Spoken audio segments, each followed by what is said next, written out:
Muy buenos días, tengan todos ustedes, que Dios les bendiga. Bienvenidos el día de hoy a Casa de Oración Montreal, que nos visitan por primera vez, segunda, tercera, igual, sean bienvenidos.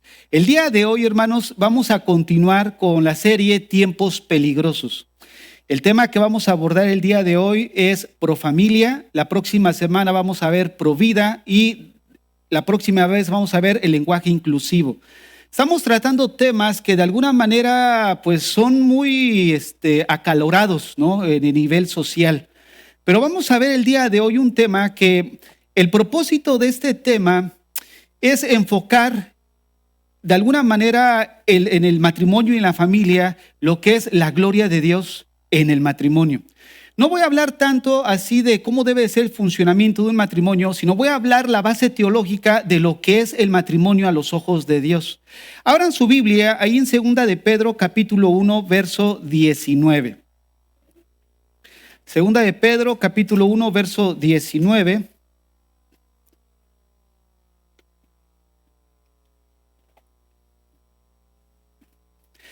Les leo. Tenemos también la palabra profética más segura, a la cual hacéis bien en estar atentos como una antorcha que alumbra en lugar oscuro hasta que el día esclarezca y el lucero de la mañana salga en vuestros corazones. Fíjense lo que menciona Pedro, tenemos la palabra más profética, más segura. Miren, el apóstol Pedro en este texto nos dice que la palabra de Dios es la única fuente segura que tenemos nosotros como cristianos. Pero no solamente nosotros como cristianos, sino el mundo en general. Ahora, la palabra, en el sentido de que es la palabra segura, tiene dos direcciones. La primera es en lo porvenir, o sea, en aquellas cosas que iban a ocurrir en los últimos tiempos. O sea que si hay alguno que quiere ver qué es lo que va a suceder, no pierdas el tiempo viendo el calendario maya, ni tampoco las profecías de Nostradamus, ni a Madame Susú, ni vayas a buscar tu horóscopo a ver cómo te va a ir, porque si dice que vas a tener un día intenso, mejor no sales de casa. No nos dejemos guiar por nada que no sea su fuente en la palabra de Dios, porque el Dios de la Biblia es el único que sabe lo que va a ocurrir antes que acontezca. Entonces la Biblia nos es una fuente segura para poder ver de lo que está por venir y nos habla mucho de eso.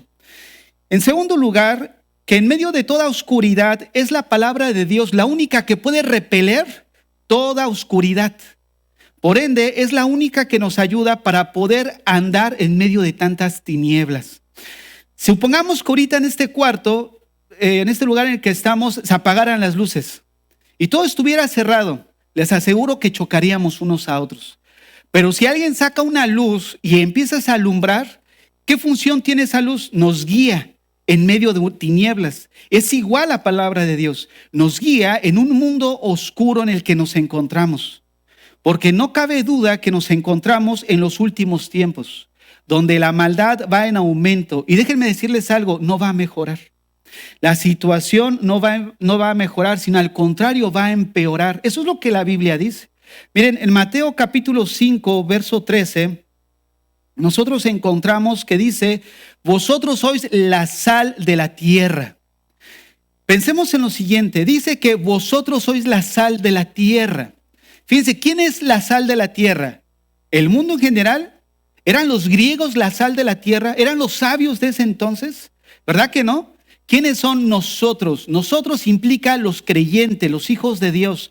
Vosotros sois la sal de la tierra, o sea, nosotros, tú y yo, como eran los discípulos en ese momento, como han sido los cristianos a lo largo de toda la historia, son la sal de la tierra. Ahora, ¿cuál es uno de los beneficios que tenemos de la sal? La sal evita la descomposición de los alimentos, ¿no es cierto? Ahora, si partimos de ese principio, si nosotros somos la sal de la tierra, esto implica entonces que la tierra se encuentra en un estado de descomposición moral, la cual va siendo de una manera progresiva y no tiene mejoría. ¿Ustedes sabían que todo lo que vemos a nuestro alrededor va a ser destruido por fuego? Y que de alguna manera el Señor va a hacer cielos nuevos y tierra nueva. Entonces, si todos aquellos que quieran de alguna manera, con buenas intenciones, tratar de rescatar este mundo, lo está haciendo de una manera en vano. ¿Por qué? Porque el futuro y el destino ya está establecido por el Señor. Él va a hacer cielos nuevos y tierra nueva. Entonces, una de las cosas que vemos es que nos encontramos en un mundo caído, en un mundo pecaminoso, en un mundo malo que tiende hacia el mal como consecuencia del pecado. Y ese pecado, obviamente, también estamos nosotros como criaturas, como creación, contaminados por él. Por eso hay esa tendencia hacia lo malo en el hombre, ¿no? Hemos nosotros discutido constantemente si el hombre nace malo o nace bueno. Bueno, ya establecimos que según la Biblia el hombre nace malo. ¿Por qué? Por la naturaleza heredada pecaminosa, por el pecado original. ¿De qué se trata el pecado original? De esa naturaleza que tiene tendencia hacia lo malo. Viene inherente a nosotros la maldad, nacemos con ella. Entonces, la única idea adecuada que nosotros podemos tener de la humanidad es lo que la Biblia dice. No va a mejorar, va a empeorar la situación. Ahora, quiero que me escuchen con atención lo que voy a decir. Dentro de este mundo caído existen grupos que de alguna manera todavía cuentan con un sentido de lo moral. Yo sé que algunos de ustedes conocen estos grupos, ¿no? Aquellos grupos ambientalistas, por ejemplo. Aquellos grupos pro familia. Yo usé este título de una manera subjetiva, ¿cómo se puede decir? Para captar el morbo, se puede decir, ¿no? Incluso, no sé si han visto esos títulos de enseñanzas y te dejas guiar por la enseñanza nada más, por el título, digo. Entonces, de alguna manera, van a ver de qué voy a hablar el día de hoy de Profamilia, aunque estamos a favor de la familia, pero quiero dejar algo claro. Y esto comienza con lo que estoy explicando ahorita, que hay grupos que de alguna manera tienen todavía un sentido de lo moral. Incluso hay personas, ustedes los han visto sus debates en YouTube, personas que de alguna manera todavía tienen conciencia de lo moral y que todavía les funciona de acuerdo a una moral objetiva. Personas que no son cristianas, pero que de alguna manera llegan a defender lo que la Biblia dice. Ahora, lo que la Biblia dice que es correcto, pero esto no significa que ellos defiendan la Biblia. Por ejemplo, estos grupos de profamilia, pro vida, que están en contra del aborto. El hecho que defiendan algo que la Biblia dice que es correcto no significa que estén defendiendo la Biblia. No significa que sean nacidos de nuevo.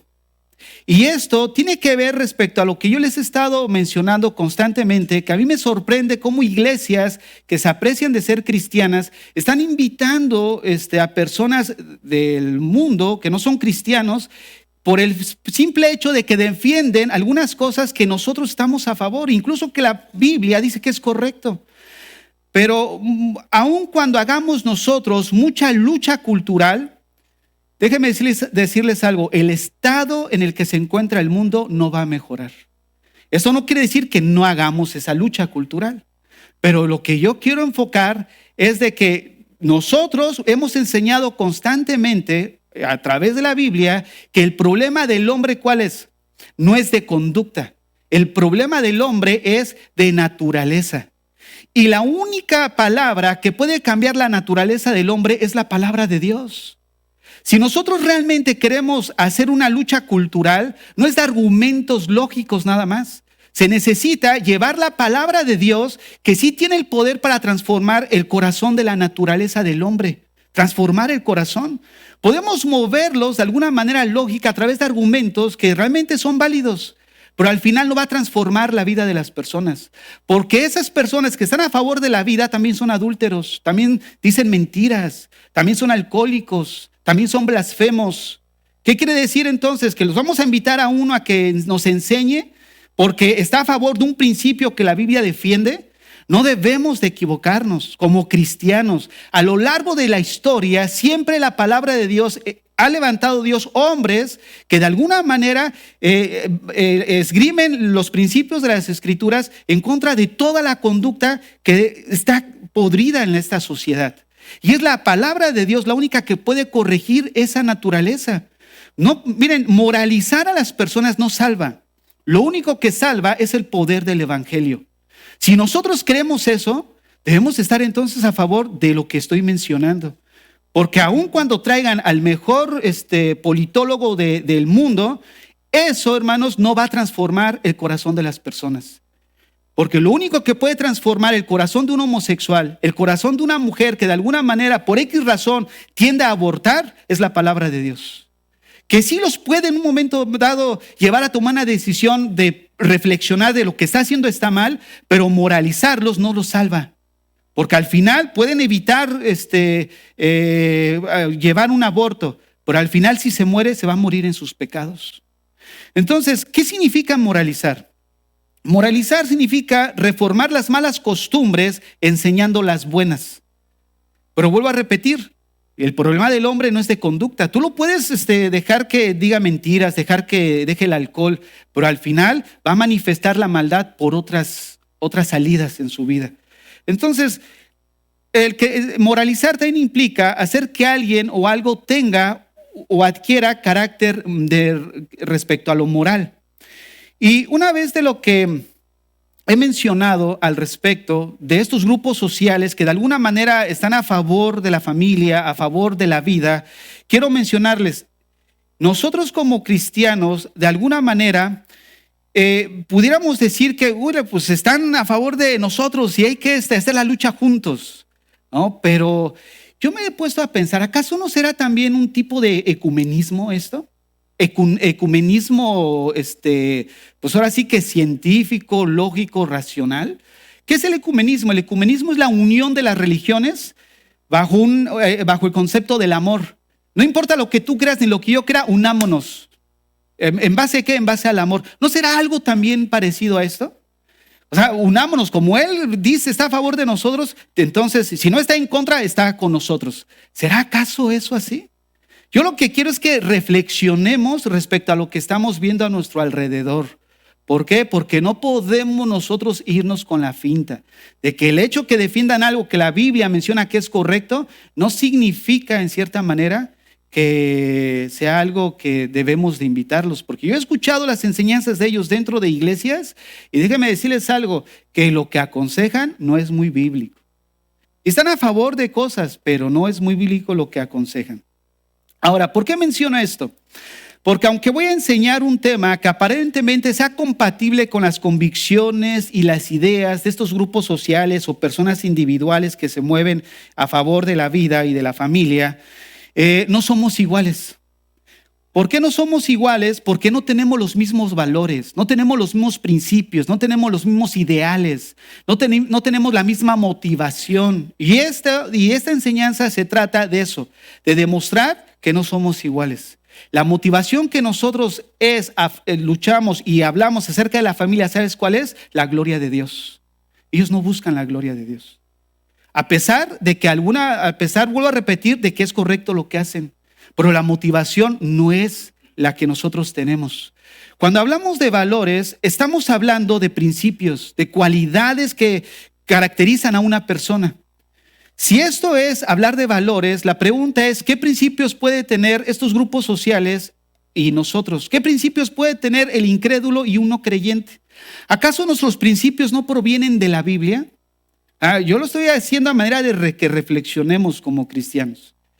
Yo he leído sus libros, de verdad yo los he leído, incluso los tengo. Son buenos argumentos que presentan, pero no podemos irnos con la finta, porque lo único que puede cambiar el corazón es la palabra de Dios. Y si nosotros queremos hacer una lucha cultural, ¿sabes de quién depende? De que en tu matrimonio y en tu familia reflejes la gloria de Dios. Tú podrás argumentar lógicamente, pero si en tu familia y en tu relación matrimonial no estás reflejando la imagen de Dios, no estás haciendo nada. No estamos haciendo nada, dijo el otro. Ahora bien, vuelvo a repetir, si nuestros principios vienen de la Biblia, la pregunta es, ¿acaso creeremos entonces la misma cosa? Miren, ellos están a favor de la familia y es algo bueno porque Dios la formó. Pero la motivación, como hace rato dije, es distinta. La motivación de ellos solamente se limita en proteger a los niños, a ir en contra de lo que es natural. Pero nosotros vamos más allá. ¿Por qué? Porque nuestra motivación es que el matrimonio y la familia de alguna manera está siendo atacada porque siempre a través de la historia el enemigo ha buscado destruir lo que refleja la imagen de Dios. Y el hogar y el matrimonio, según las Escrituras, debe de reflejar la imagen de Dios. La pregunta es, si vamos a estar a favor de la familia, necesitamos estar a favor de reflejar la imagen de Dios.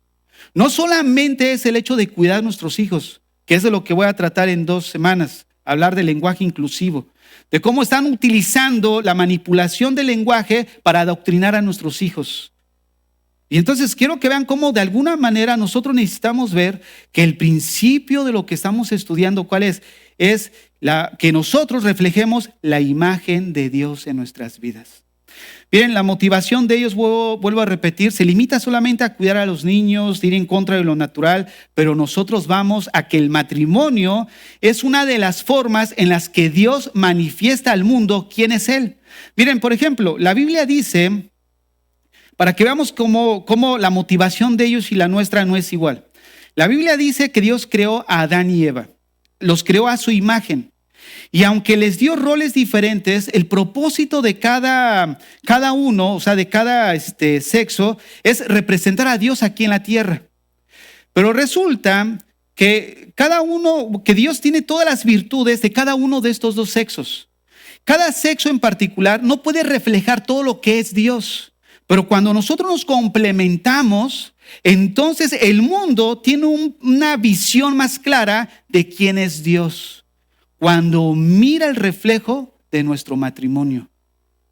Por eso, ¿por qué estamos nosotros a favor de la familia? No solamente es por limitarnos a cuidar los hijos o ir en contra de lo que es antinatural, sino es porque la familia debe de ser un reflejo de la imagen de Dios. Es por eso que muchas veces nosotros en nuestro matrimonio no alcanzamos cuando no entendemos eso, empiezan las luchas, empiezan los pleitos. Y uno de los primeras personas que a los que no les reflejamos la imagen de Dios en el matrimonio son nuestros hijos. Porque el marido no aprende a amar a su esposa como Cristo amó a la iglesia. No está reflejando a sus hijos el amor que debe de reflejar esa relación entre Cristo y su iglesia, el esposo y la esposa, como voy a ir explicando más adelante. Ahora bien, miren, el diablo siempre ha buscado destruir lo que refleja la imagen de Dios, como lo he mencionado. Lo hizo incluso con el hombre en el huerto del Edén cuando, motivado a la tentación, pecó. ¿Qué sucedió? Bueno, el pecado manchó la imagen de Dios en el hombre. Y hasta ahora sigue haciendo lo mismo, buscando destruir todo lo que refleja la imagen de Dios. Y en este caso, el matrimonio y la familia. El matrimonio es una ilustración del amor de Dios con su iglesia. Y el diablo de alguna manera busca destruir esa imagen. ¿Cómo busca destruir esa imagen? A través del divorcio.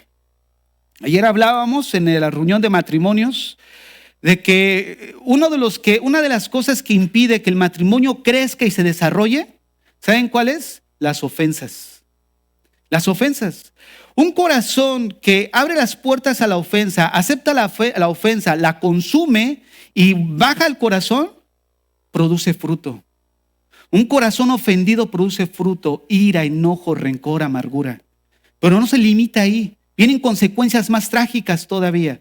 ¿Cuál es? Separación, relaciones rotas. Y todavía llega aún mayor cuando vienen las traiciones. Por una ofensa que de alguna manera no fue trabajada en su debido tiempo.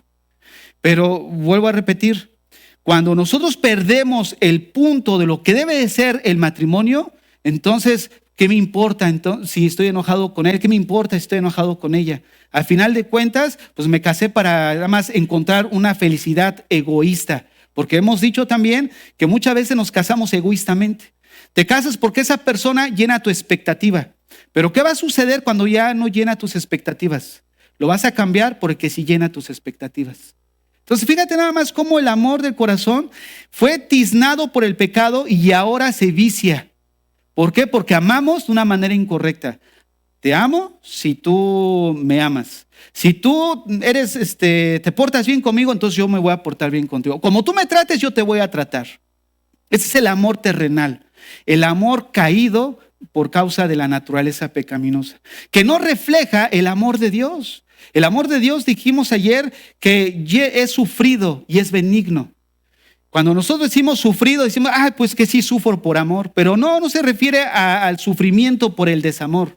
La palabra sufrido dijimos que se refiere a ser paciente, específicamente con las personas. Y mira que se requiere mucha paciencia, pero sobre todo se necesita fe. ¿Por qué razón? porque nosotros estudiamos de alguna manera que para tener una relación correcta interpersonal necesitamos el carácter de Dios en nuestras vidas. Porque si hay un lugar donde se requiere manifestar el carácter cristiano es en el matrimonio. Porque las personas más cercanas a nosotros son las que producen las heridas más profundas del corazón. ¿No es cierto? Lo que decíamos ayer, después de todo, pedimos más de ellas, puesto que les hemos dado más de nosotros. Pero cuando nosotros no guardamos nuestro corazón y no vemos de una manera bíblica lo que Dios me demanda a mí, no somos responsables de nosotros mismos, causa que el matrimonio no sea una imagen de la gloria de Dios. ¿Tú vas a escuchar a estos decir esto? Claro que no, yo vuelvo a repetir, no está mal lo que hacen, está bien. Tratan de alguna manera golpear la conciencia de la humanidad que ya está cauterizada. Pero al final, si queremos ver resultados genuinos en contra de la cultura, es reflejar nosotros la imagen de Dios. Fíjense, el efecto más grande a través de la historia nunca ha sido algo así globalizado, siempre ha sido personal. Jesús envió a sus discípulos de dos en dos. El discipulado y la conversión personal a tu amigo, a tu vecino, a tu familiar, al compañero de trabajo. ¿No es cierto? Pocas veces hemos visto un volver a las masas a través así multitudinario. Eso de que van a haber muchos avivamientos y todo eso, no crean así. Eso llega a suceder y ya ha sucedido, pero no es el método que vemos en la Biblia. El método que vemos en la Biblia es que el Señor los mandó de dos en dos a predicar el evangelio, a proclamar. ¿No es cierto? Y es lo que nosotros necesitamos.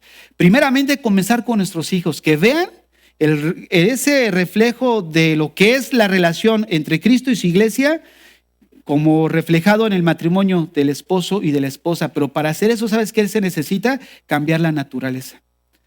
Les voy a poner un ejemplo nada más, para seguir con mi enseñanza.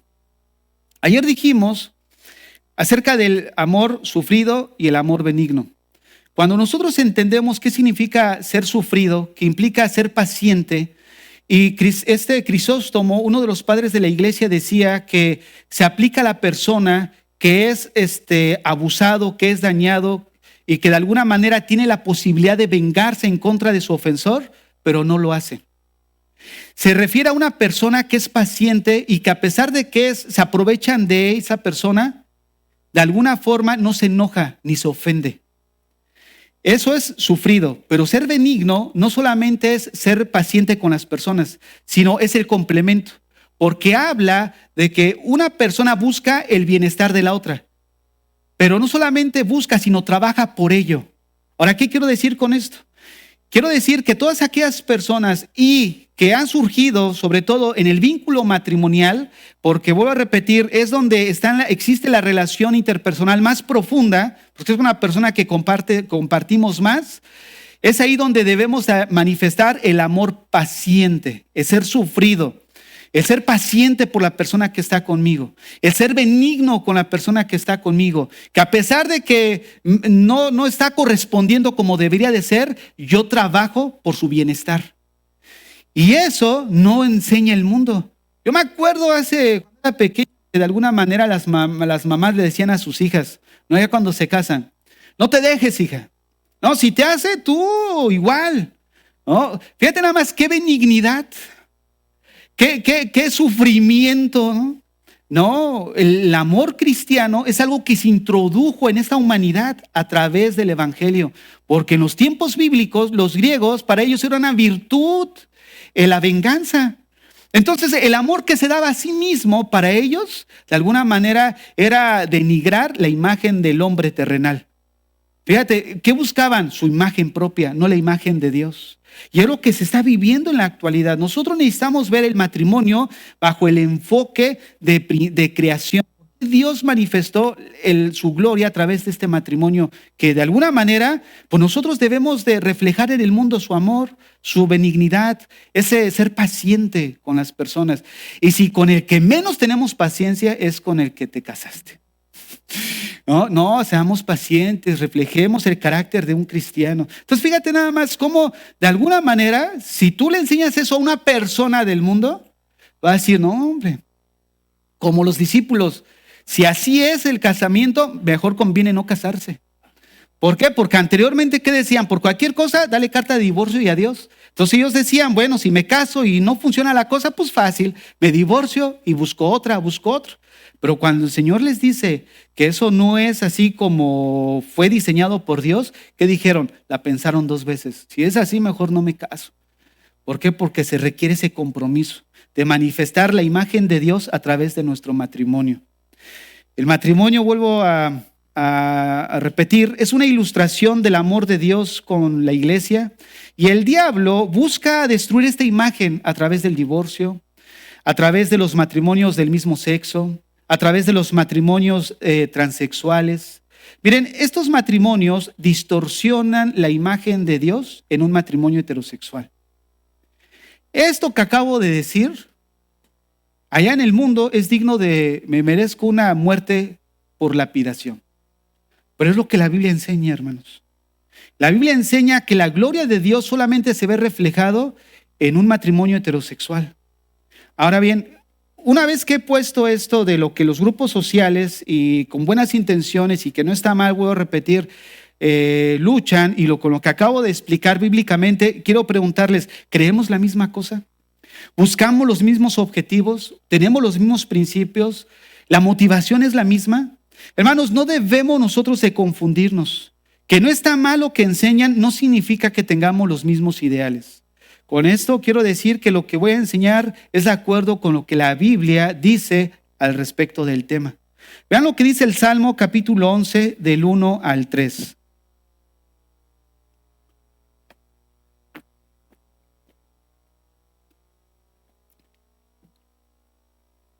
Salmo 11 del 1 al 3. Dice así: En Jehová he confiado. ¿Cómo decís a mi alma que escapa al monte cual ave? Porque he aquí los malos tienden el arco, disponen sus saetas sobre la cuerda para asaetear en oculto a los rectos de corazón. Si fueren destruidos los fundamentos, ¿qué ha de hacer el justo? Repito el verso 3. Si fueren destruidos los fundamentos, ¿qué ha de hacer el justo? Miren, el matrimonio es la primera institución creada por Dios. No que fue creada por el hombre, sino fue creada por Dios. Al ser creada por Dios, tiene origen divino.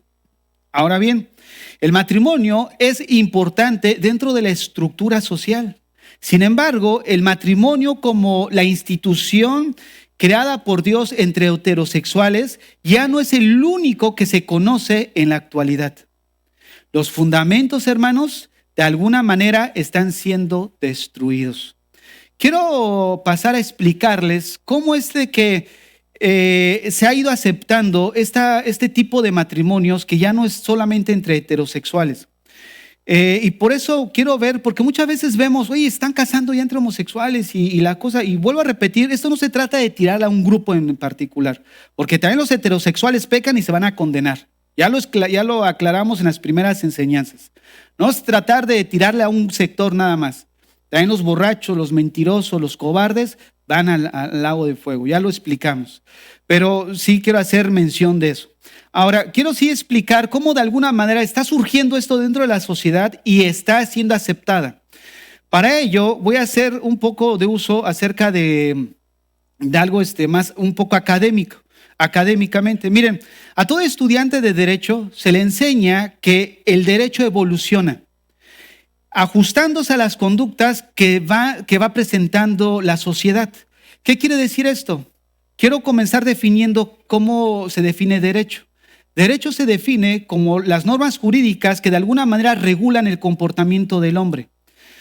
Quiero que veamos, la sociedad ha ido cambiando y a ese cambio le llaman que ha ido evolucionando. Obviamente está adquiriendo nuevas conductas, nuevos patrones de vida. Por ende, se requiere que el derecho regule esas conductas. Anteriormente el matrimonio era entre hombre y mujer. Bueno, el derecho surgieron normas que regulaban estas conductas de este matrimonio heterosexual. Pero ahora, como ha venido, según ellos, evolucionando la sociedad y hay otro tipo de relaciones, tiene que surgir nuevas normas que regulen estas conductas. Ahora, tradicionalmente el matrimonio se limitaba solamente a hombre y a una mujer. Pero ahora encontramos que la definición de matrimonio ha cambiado para hacerlo un poco más inclusivo. Fíjense, por ejemplo, en la actualidad el matrimonio se define de la siguiente manera: la unión de dos personas que consiste en realizar una comunidad de vida, en donde ambos se procuran respeto, igualdad y ayuda mutua. Ahora, quiero que escuchen otra vez. La unión de dos personas. Esta frase, la unión de dos personas, da la oportunidad a que el matrimonio sea contraído entre personas del mismo sexo, donde da lugar a que se reconozca la figura del matrimonio igualitario. Vean cómo va evolucionando dentro de la sociedad y cómo se va aplicando. El matrimonio, vuelvo a repetir, es regulado por el derecho, ya que el matrimonio es un contrato. Y las conductas dentro de ese vínculo, escuchen esto, se regula por el derecho de familia. Esto es importante, el derecho de familia. El derecho de familia se define como el conjunto de normas jurídicas que regulan las relaciones personales y patrimoniales, pues dentro de la familia. Pero escuchen, aquellos que están a favor del matrimonio igualitario afirman que este concepto ha venido transformándose, ha venido evolucionando de tal manera que acertadamente ha iniciado una transición hacia una nueva construcción. De tal manera que ya no es derecho de familia, sino ha cambiado el concepto a derecho de familias en plural o derechos de las familias. Este concepto, hermanos, es pluralista. Es incluyente y obviamente está sustentado en los derechos humanos. ¿Por qué? Porque todos tienen derecho a vivir como quieran vivir, a casarse como con quien quieran casarse. Entonces, como la sociedad va evolucionando, pues obviamente van ajustando las normas de tal manera que regulen estas conductas. Los que están a favor de esto alegan que el modelo tradicional matrimonial no debe ser más natural que otros que se presentan en la realidad social, porque ya no solamente existen matrimonios heterosexuales, también están entre el mismo sexo y obviamente transexuales, ¿no? O sea, se trata de una evolución inevitable con el cambio de las costumbres. Este concepto pluralista supone la ruptura con el anterior único tipo de familia que existía. De tal manera que ellos dicen que el modelo mamá, papá, hijos ya no es el único. Es por eso que han surgido movimientos llamados profamilia. Pero déjenme decirles algo, detrás de todo esto, nosotros como cristianos entendemos que es el diablo buscando destruir todo aquello que refleja la imagen de Dios. Miren, en primer lugar, como hace rato yo decía, buscó destruir la imagen de Dios en el hombre. La Biblia dice que el hombre y la mujer fueron creados y fueron hechos a la imagen de Dios. Pero al entrar el pecado a la humanidad, ¿qué pasó? El hombre no perdió la imagen de Dios. Dice ahí Santiago 3:9, para que veamos cómo de alguna manera cuando el hombre peca no perdió la imagen de Dios, pero sí se vio contaminado. ¿A qué me refiero con esto? Que antes de la caída el hombre tenía la capacidad de amar limpiamente. Tenía la capacidad de manifestar ese amor sufrido, ese amor benigno.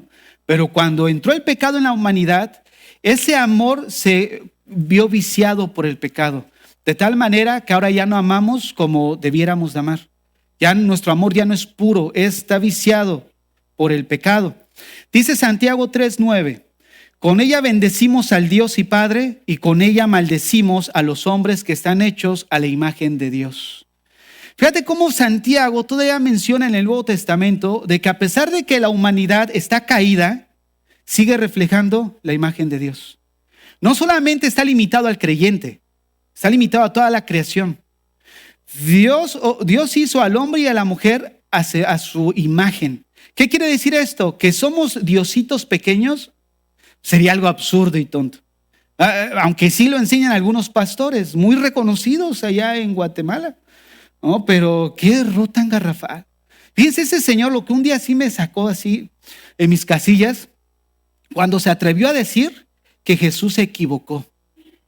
¿Te puedes imaginar esa aberración? No, es que Jesús se equivocó. Yo hubiera dado este ejemplo. Fíjate el orgullo y la soberbia de este hombre. Hermanos, pero tarde o temprano van a rendir cuentas. Uno dice, no, mira qué frutos, qué frutos. Mira su iglesia, mira la gente, qué frutos. Esos no son frutos. Los frutos son frutos de carácter. Frutos de que si te dan, dale la otra mejilla. ¿No estudiamos eso ayer? Cómo en la relación matrimonial, si algo nos falta, es amar bíblicamente. ¿Por qué? Porque ya te hicieron algo y ya quieres huir, ya quieres cambiar de modelo, ¿no? A pesar de que hiciste un día un voto hasta que la muerte nos separe. Lo que Dios unió, dijo Jesús, no lo separe el hombre. ¿Por qué? Porque tiene origen divino.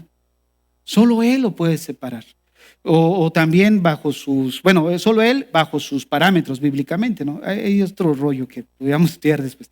Bueno, miren, vamos a estar aquí. ¿Qué significa entonces reflejar la imagen de Dios? Miren, nosotros cuando Dios nos hizo, obviamente esto tiene que ver con los atributos de Dios. La Biblia menciona que Dios tiene atributos compatibles, que son comunicables e incomunicables. De tal manera que esos atributos comunicables como amor, misericordia, bondad, nosotros amamos, nosotros mostramos bondad, somos misericordiosos. Bueno, esos atributos son los que Dios compartió con su humanidad, con su creación. Pero hay otros atributos que se limitan solamente a Él. Él es todopoderoso.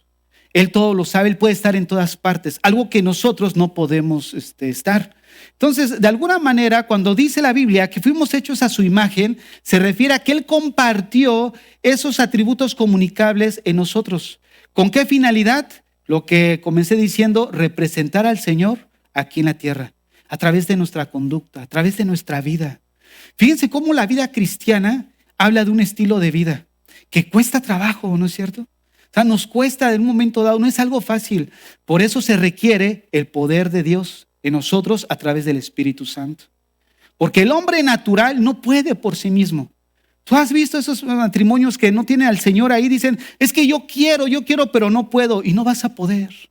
Porque necesitas la gracia de Dios operando en ti a través de su Santo Espíritu. ¿Para qué? Para poder perdonar como Él de alguna manera nos enseñó en la cruz. Porque el ejemplo más grande de benignidad y de amor sufrido es el sacrificio de Cristo.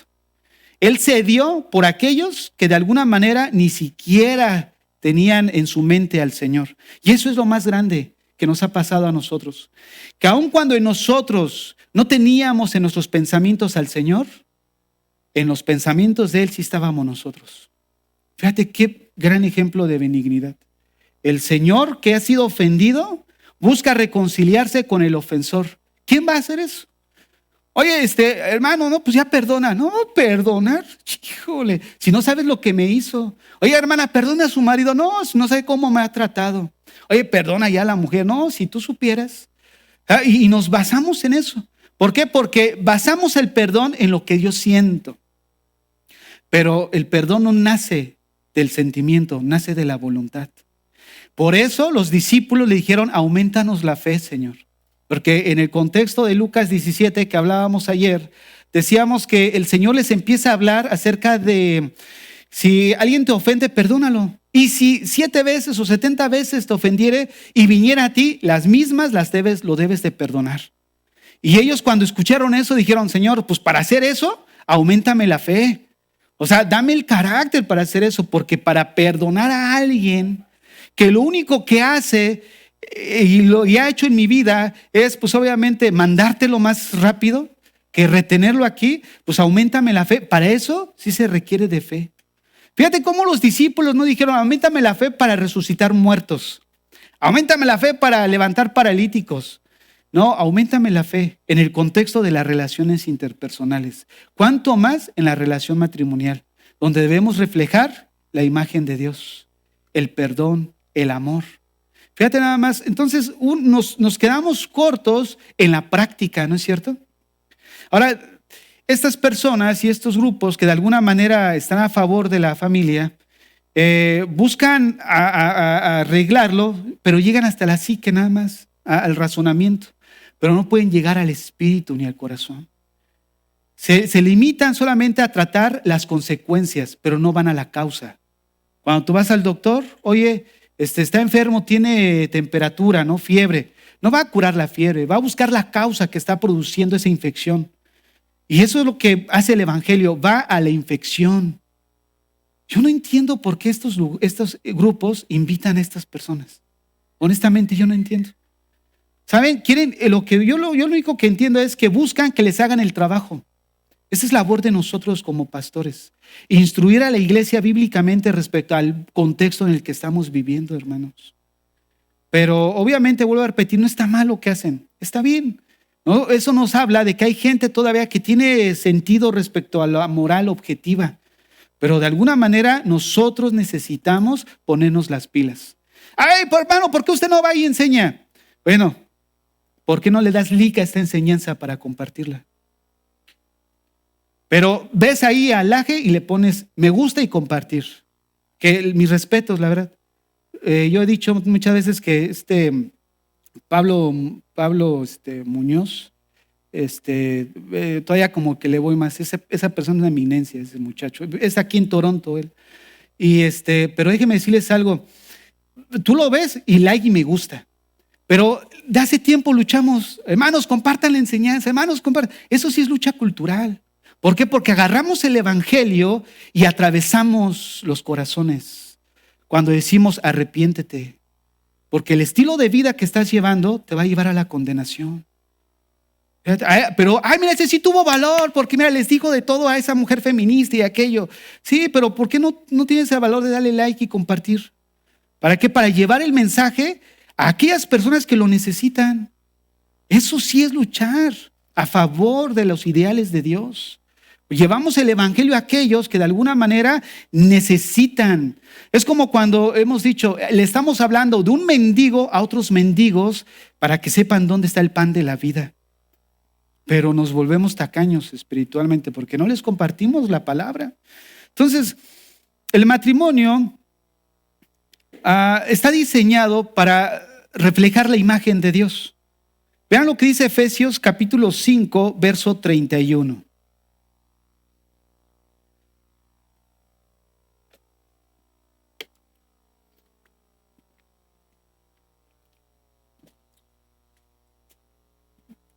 Les leo. Por esto dejará el hombre a su padre y a su madre y se unirá a su mujer y los dos serán una sola carne. Grande es este misterio. Observen, Por esto digo, el hombre dejará a su padre y a su madre y se unirá a su mujer y los dos serán una sola carne. Grande es este misterio. Fíjense que realmente para muchos todavía sigue siendo un misterio. Compartíamos ayer de que uno de los peores casos que llevan los abogados son los juicios de divorcio. Y no porque no existan otros casos sanguinarios, ¿no? De asesinatos, cosas así de crímenes. Pero ellos están en primer fila viendo cómo se desgarra una sola carne. Cómo ha llegado ya las consecuencias de la ofensa en el corazón, donde ese fruto ha producido relaciones rotas. Y empiezan a ver los insultos, empiezan a ver las peleas, donde previamente hubo amor. Y entonces el hogar que se supone que debe ser de protección, de provisión, de crecimiento, que se supone que es el lugar donde debemos aprender a recibir y a dar amor, se convierte en la raíz del dolor. Fíjate, qué increíble. Y una de las cosas es de que uno dice, híjole, es que me siento tan mal, me duele. Yo he visto casos así en la iglesia, cosas que me duele, pastor.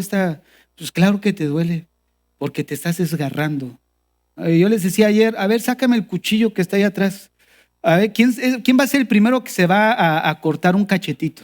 ¿No? O a cortar un dedo nada más. A nadie, porque si lo haces te va a doler, ¿no es cierto? Pues la Biblia dice que el hombre y la mujer ya no son dos, sino son uno. Y cuando viene el divorcio, estás cortando una misma carne, por eso duele.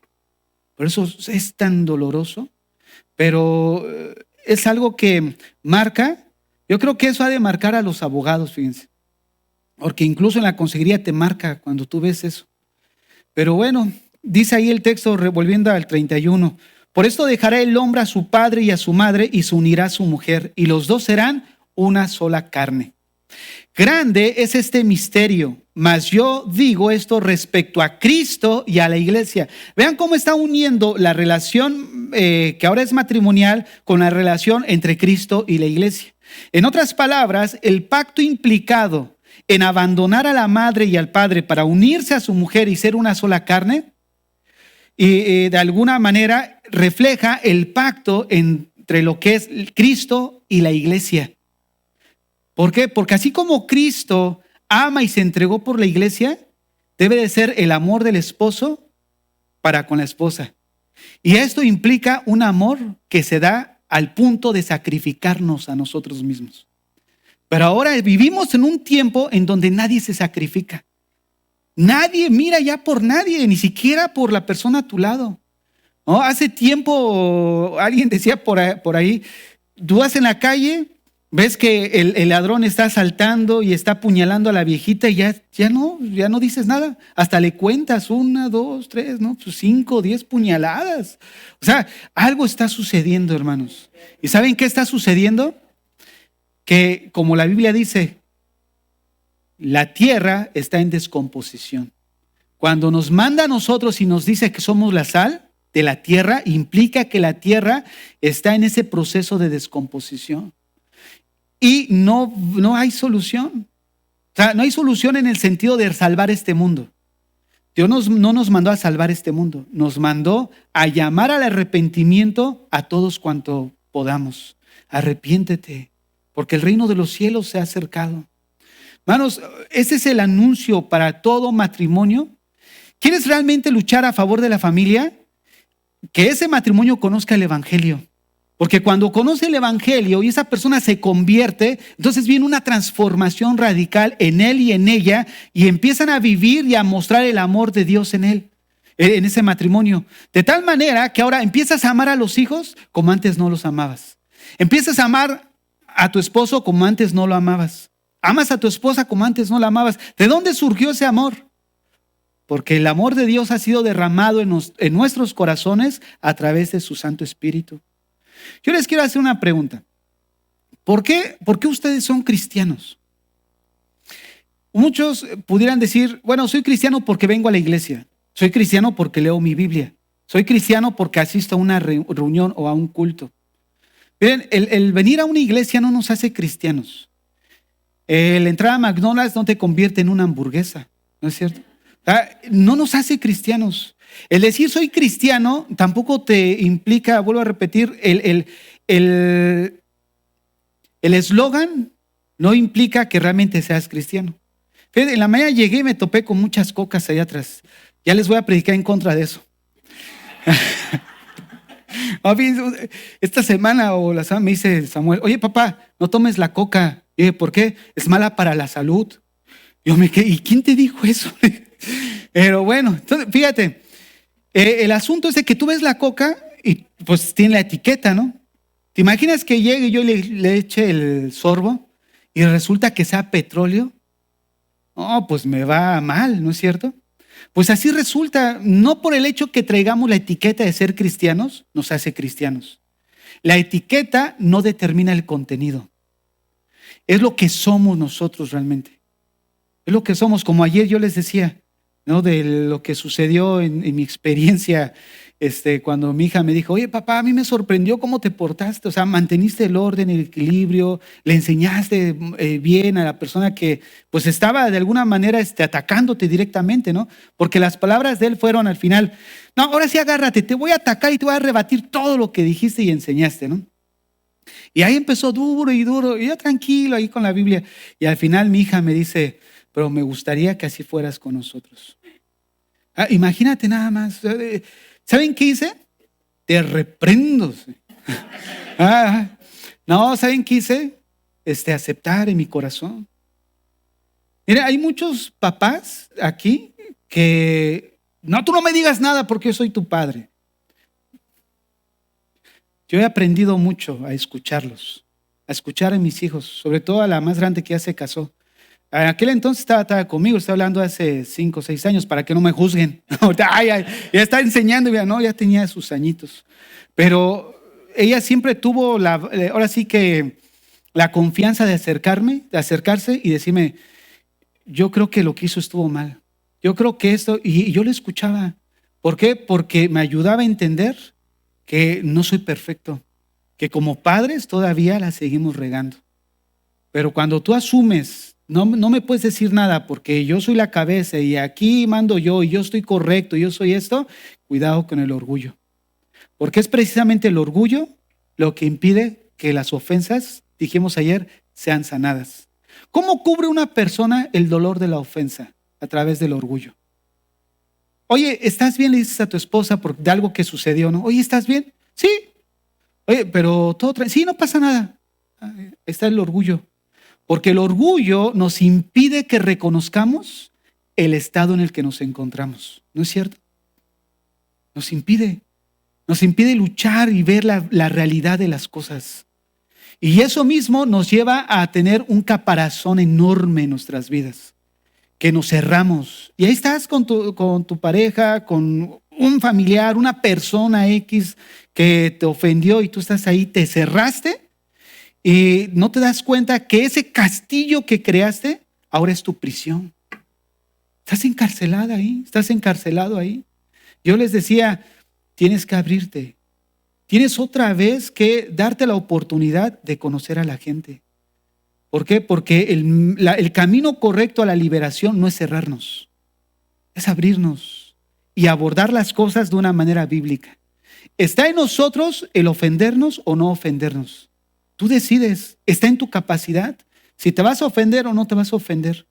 Pero de alguna manera, si tú aceptas la ofensa, la consumes y baja el corazón y no la detienes a tiempo a través del perdón, perdiste. Y la clave está en cómo respondemos ante las ofensas.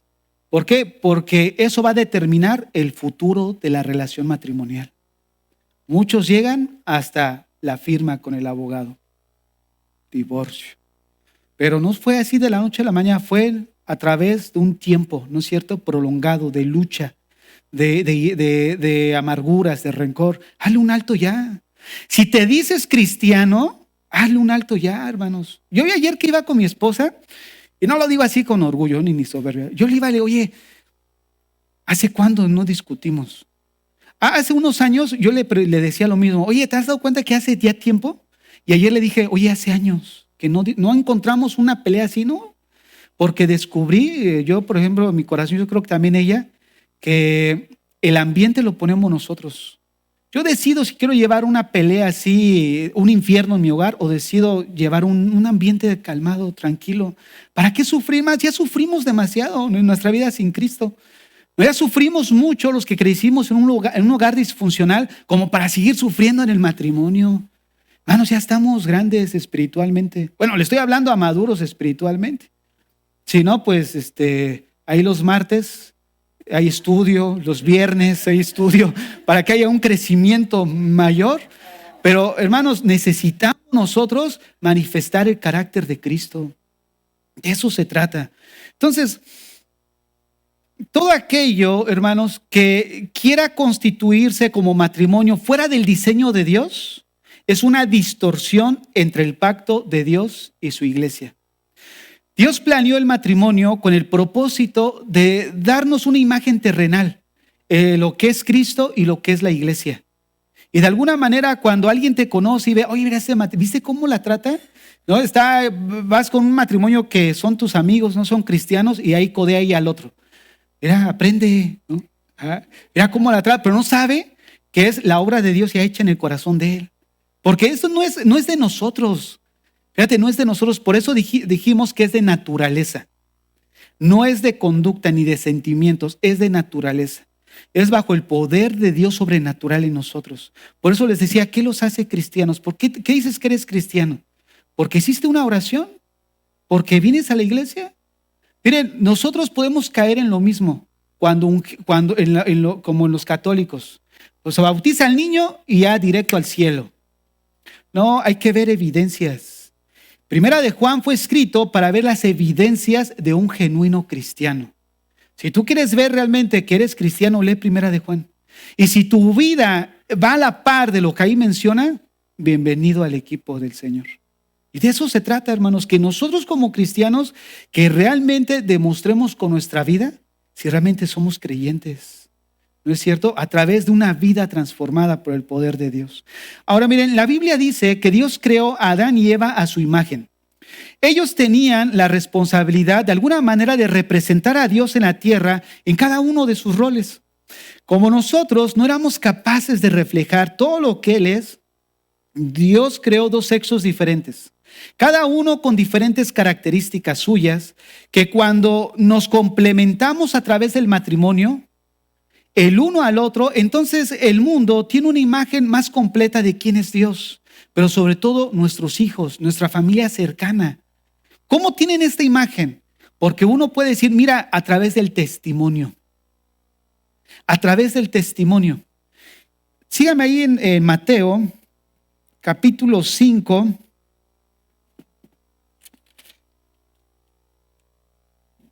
Verso 13.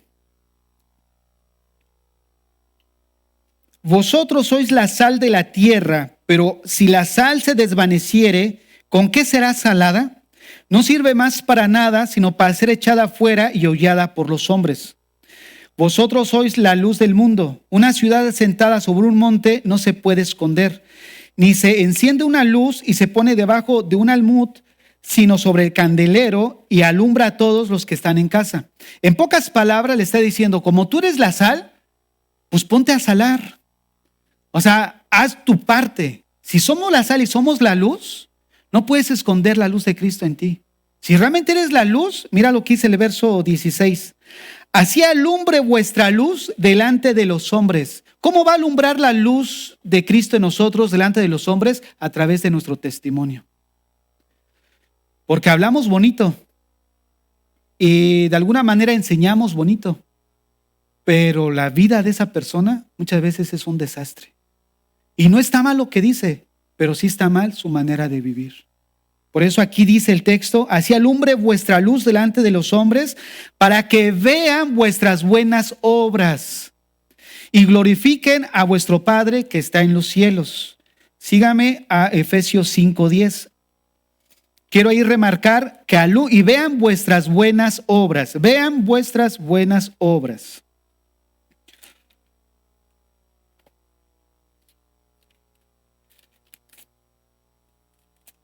Efesios 5.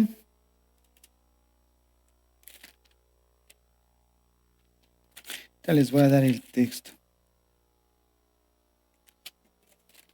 No, es Efesios 2:10. Pero vamos a leer desde el 7. Es algo que ya vimos, no me acuerdo si es domingo o viernes, pero aquí vean, quiero conectar lo de Mateo con esto. Allá el texto de Mateo dice que nuestra luz alumbre delante de los hombres para que vean vuestras buenas obras. Ahora, observa lo que dice el texto aquí, verso 7. Para mostrar en los siglos venideros las abundantes riquezas de su gracia en su bondad para con nosotros en Cristo Jesús. Porque por gracia sois salvos por medio de la fe, y esto no de vosotros, pues es don de Dios, no por obras para que nadie se gloríe. La Biblia dice que la salvación no consiste en nosotros, no consiste en lo que tú puedas hacer para alcanzar el favor de Dios, porque la salvación no está en los méritos humanos, no es a través de las obras. Pero fíjate lo que dice el verso 10, porque somos hechura suya. Aquí esto implica que hubo una transformación en nosotros. Antes no podíamos de alguna manera alcanzar nuestra salvación por nuestros méritos y estábamos de alguna manera viciados por el pecado. Pero viene la mano de Dios sobre tu vida y hace de ti una obra nueva. La palabra hechura viene de un término que es poema, de donde en el castellano tenemos la palabra poema. Esto nos da una indicación de a qué se refiere. Antes de Cristo, ¿cómo era nuestra vida? Mejor ni pregunte, pastor. O sea, no tenía rima, no tenía sentido. No hay mucha gente que dice, es que no tiene sentido mi vida, no sé ni qué hago, no tengo dirección. Pero cuando viene el Señor a tu vida, entonces somos hechos poema de Él. ¿Por qué? Porque nos da sentido. Ahora nuestra vida tiene un porqué, tiene rima, tiene forma. Entonces, ¿cómo se manifiesta esta obra de Dios en nosotros? Mira lo que dice. Porque somos hechura suya, creados en Cristo Jesús para buenas obras. Una vida transformada se ve no porque leas tu Biblia, no porque vengas a la iglesia, se ve por tu testimonio. Que vuestra luz alumbre a los hombres para que glorifiquen a Dios. Y eso se trata el matrimonio. ¿Tú quieres reflejar la imagen de Dios en tu vida, en tu matrimonio? Tienes que dar testimonio. Tenemos que reflejar la obra de Dios hecha en cada uno de nosotros. ¿Para qué? Para que los demás vean el poder de Dios en nosotros. Miren, antes de que el pecado entrara en la humanidad, pues era bien fácil reflejar la imagen de Dios en nosotros, ¿no es cierto? Bueno, en la primera pareja, ¿no? Adán y Eva, antes de que cayeran en pecado. Pero viene el pecado y todo se arruinó, ¿no? Incluso en los primeros capítulos de Génesis tú lees y ya ves todo de cabeza. Es por eso que Dios nos ha dado su Espíritu Santo y su mente. Vean lo que dice 1 Corintios 3:16, ya para ir hacia el final. ¿No sabéis que sois templos de Dios y que el Espíritu de Dios mora en vosotros? Fíjate, el Espíritu Santo, ¿dónde mora? Mora en nuestras vidas. ¿Para qué? Para tener ahí, se vea bonito en nuestras vidas, ahí tranquilo, ¿no? El Espíritu Santo que mora en nosotros es el que nos ayuda y produce en nosotros la santificación. La santificación es cuando ajustamos nuestras vidas a la voluntad de Dios y los demás pueden ver la gloria de Dios a través de nuestro testimonio. ¿Cómo? Cuando alguien dice, mira, yo pensé que nunca iba a dejar de ser un borracho. Yo pensé que siempre iba a ser un marihuano, un drogadicto. Pero glorifican a Dios porque dicen, mira, dice que se volvió cristiano. Se ha convertido, va a la iglesia y ya no toma, ya no fuma, ya no maltrata a su esposa, ya no le grita a su marido, ya dejó la teología del cuello. ¿Saben cuál es la teología del cuello? Hace tiempo una hermana me decía, pastor, le voy a decir algo, dice. Yo reconozco que mi marido es la cabeza del hogar, pero yo soy el cuello. ¿Cómo? Porque yo le digo hacia dónde. Muchas mujeres han abrazado la teología del cuello. Sí, mi marido es la cabeza, no hay problema, pero yo lo direcciono, yo le digo lo que haga, ¿no? Prácticamente tu títere. Pero miren, 1 Corintios 2:16 también nos dice que el Señor nos ha dado su mente. Dice, ¿quién conoció la mente del Señor? ¿Quién le instruirá? Mas nosotros tenemos la mente de Cristo. Ahora, hay muchos que dicen, bueno, como ya tengo la mente de Cristo, lo que se te venga así a hacer, hazlo. No hay problema, tienes la mente de Cristo. No hay nada más errado que esa interpretación, hermanos. La mente de Cristo solamente se desarrolla en nuestras vidas cuando más conocemos a Dios a través de su palabra. ¿Sabes cómo conoces a Dios a través de su palabra? A través del discipulado. Quiero decirles algo. No existe el discipulado youtubero. No existe. No existe la congregación online. No existe. Tú necesitas ser evaluado en la iglesia local en la que Dios te puso. Entrar en la visión de la iglesia, entrar en los principios de la iglesia y de alguna manera tener ese crecimiento dentro de la iglesia. Obviamente todas las iglesias son distintas. ¿Por qué? Porque en los lugares en los que estamos hay necesidades distintas, ¿no? Pero obviamente en el lugar donde Dios te puso debes de ser instruido. Y la mente de Cristo se va desarrollando a través de un discipulado sistemático y serio de la palabra de Dios. No hay otra. Entonces, hermanos, ya para ir hacia el final, yo creo que vean la responsabilidad que tenemos en nuestras vidas como matrimonios. Estamos a favor de la familia y a favor del matrimonio, no solo porque se trata de niños inocentes que al final corren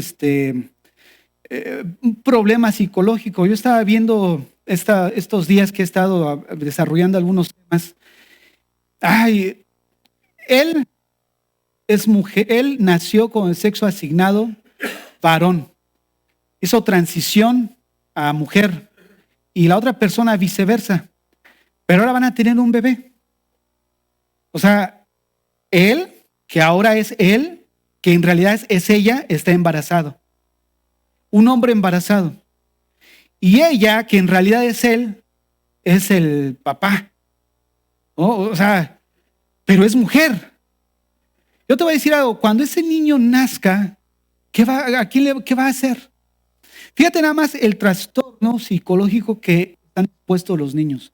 Por eso estamos a favor de la familia. Por eso estamos a favor del matrimonio heterosexual, único, que siempre ha existido, que hasta el mismo sentido común y la lógica nos enseña que no puede haber reproducción en un mismo sexo. Incluso en enseñanzas pasadas dijimos, ellos mismos, por ejemplo, la pareja que yo les digo, van a tener un hijo, pero ¿cómo la concibieron? ¿Cómo concibieron ese bebé? Bajo la naturaleza biológica que Dios nos dio.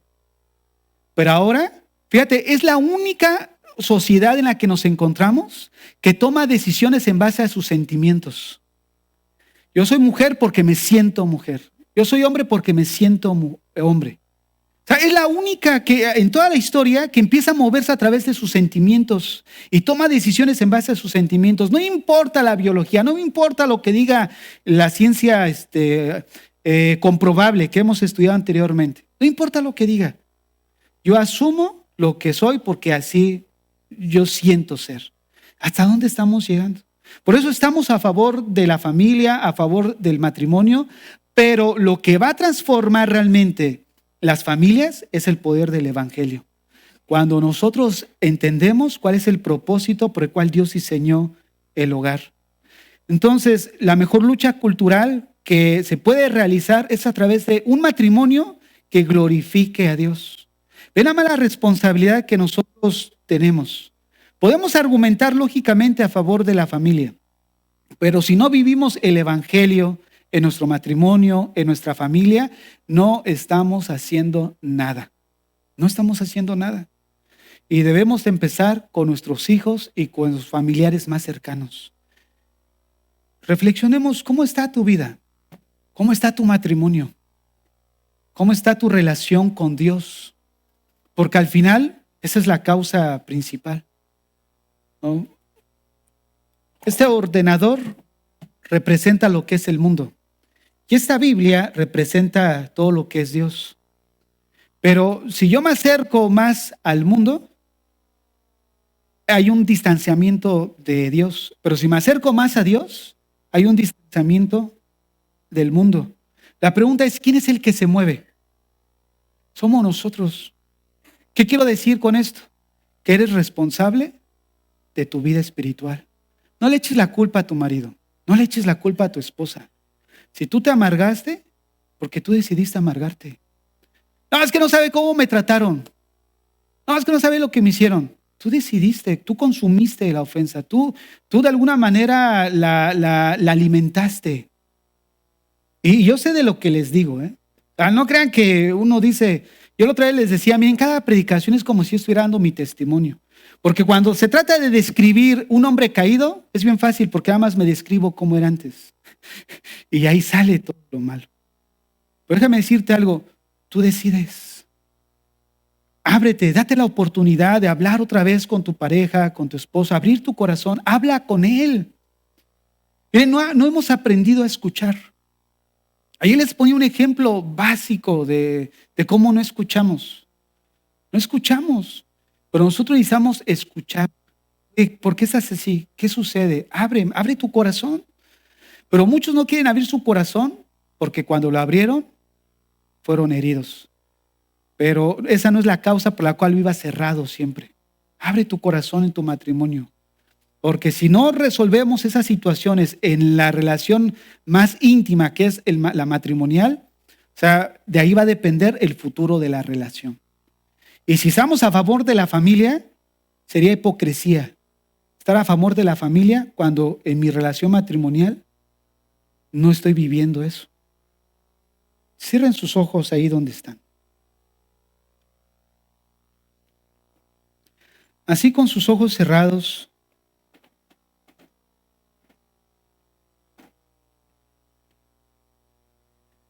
así con tus ojos cerrados, cierra tus ojos, pero abre tu corazón. Dile, Señor, aquí está mi vida. Aquí está mi corazón, Señor. Si en algún momento dado en mi vida te he ofendido, que lo más seguro te pido que me perdones. Perdóname si no he hecho mi trabajo en mi familia. Perdóname, Señor. Perdónanos, Señor, si de alguna manera no hemos cumplido con el rol que cada uno de nosotros nos has dejado, Señor. Perdónanos, Padre. Señor, si en esta mañana hay un matrimonio en este lugar, que hay un corazón herido, te rogamos que tú restaures esa vida, Señor. Si en esta mañana estás aquí y estás casado, estás casada, y estás pasando por una situación difícil, estás luchando con el dolor de la ofensa, es un buen momento para dejar que el Señor te sane. Es un buen momento para dejar que el Señor limpie tu corazón. No dejes que ese fruto acarree consecuencias serias en tu vida, en tu relación. ¿Por qué no le dices al Señor ahí en tu corazón, Señor, primeramente perdóname por guardar este resentimiento en mi corazón? Perdóname. Limpia mi vida, Señor. Ayúdame a perdonar a aquella persona que me ha ofendido.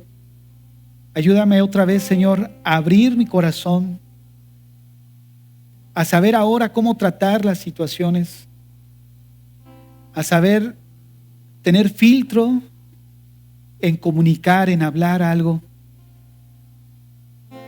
Ayúdame, Señor, a hablar con filtro a mi esposo, a hablar con filtro a mi esposa, a mis hermanos, a mis vecinos, a mis familiares. Ayúdame, Señor. Limpia mi vida en esta mañana, limpia mi corazón, limpia mis pensamientos.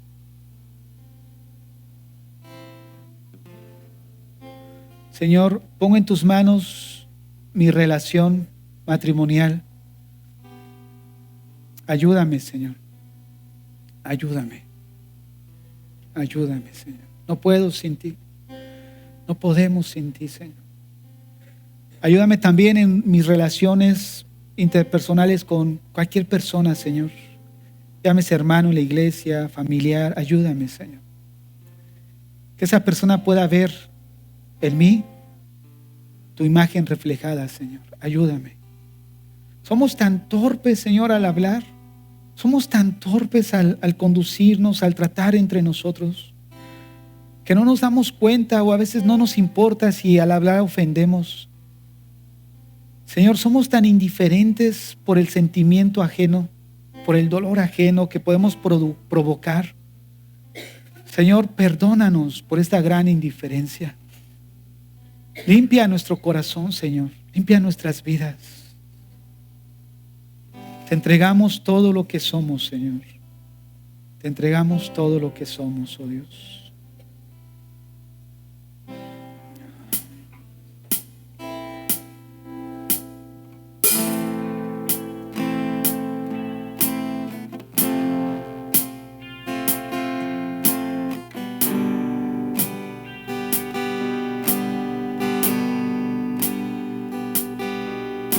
He venido ante ti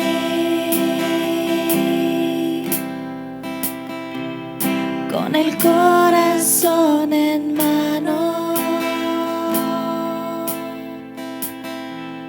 como ofrenda